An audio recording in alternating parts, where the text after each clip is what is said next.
Hi friends, today I am going to reflect with you a passage from the Gospel of St. Luke, chapter 14, verses 7 to 11. For everyone who makes himself great will be humbled, and everyone who humbles himself will be made great.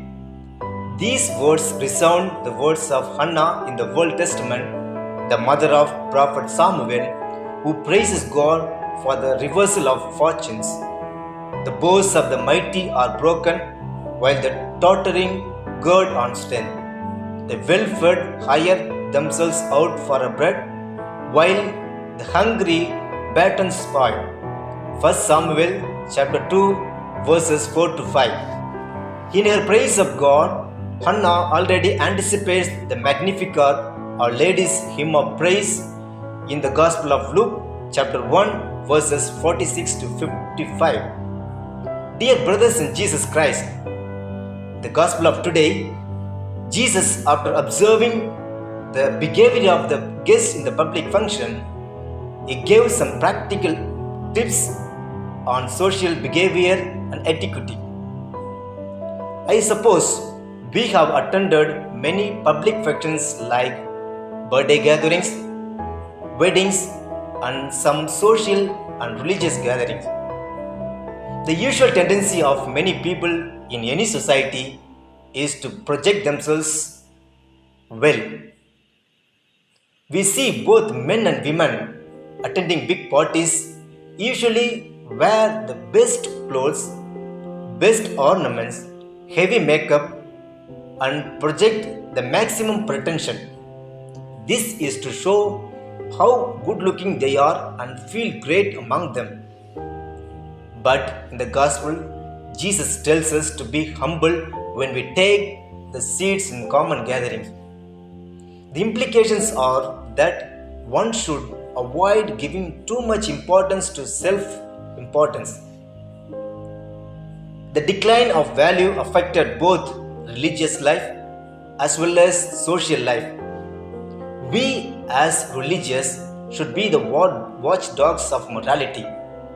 What is our positions? Sometimes we long for power and positions.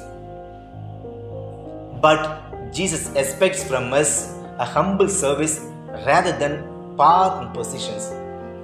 Are we ready to practice the virtue of humility? How to practice? Or who is our model? We have so many examples in the Bible itself.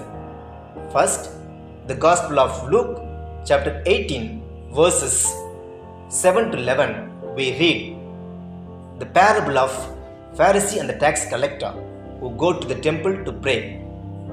Among them, the Pharisee is very proud, while the tax collector is humble, who even feels unworthy to look up.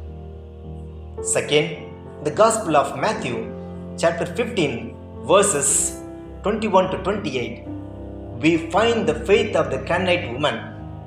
Jesus encounters the Canaanite woman where he compares her to a dog, but she did not get angry.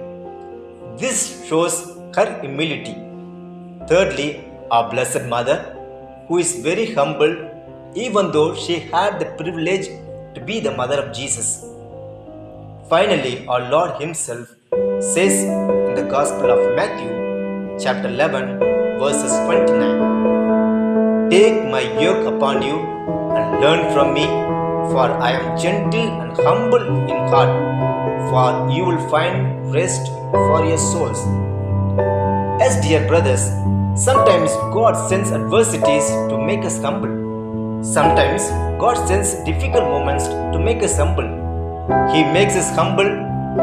From this humiliation, we may learn to be a humble person. The greatest humility of our Lord is said in the letter to Philippians, chapter 2, verses 8 to 10. And being found in human form, He humbled Himself and became obedient to the point of death, even death on a cross. Therefore, God highly exalted Him. Our Lord Jesus Christ is waiting for us to exalt us.